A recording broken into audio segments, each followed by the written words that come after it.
আমি স্বার্থপর না, আমি প্রেমিক। আমি বেঈমান না, আমি সঠিক। আমি বোকা প্রেম ভিক্ষুক ছিলাম, তবে অন্যের দ্বারে যাইনি, তোমার কাছেই তোমাকে ভিক্ষা চেয়েছিলাম। আমি জানি আমি হয়তো তোমাকে পাওয়ার যোগ্য না, তবে ভালোবাসার যোগ্যতা দেখে না। এমনও একটা দিন আসতে পারে যেদিন তুমি আমার যোগ্য হবে না। ভালো থাকার জন্য যদি আমাকে ছেড়ে যাওয়াটা তোমার উদ্দেশ্য হয়, তাহলে যাও, পৃথিবীর সর্বোচ্চ সুখ যেন তোমার হয়।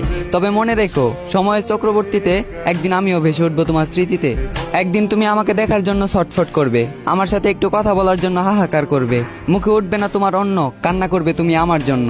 সেদিন তোমার মনে পড়বে আমারও একটা অতীত ছিল, যে অতীতে একটা প্রেমিক ভিক্ষুক আমার থেকে ভালোবাসা ভিক্ষা চেয়েছিল। আমি চাই আমাদের অতীতটা যেন শৈশবের মতো হারিয়ে যায়, যাতে হাজার কান্না করে তুমি আমাকে পাবে না। মনে রেখো, অতীত ফিরে আসলেও শৈশব কিন্তু কখনো ফিরে আসে না।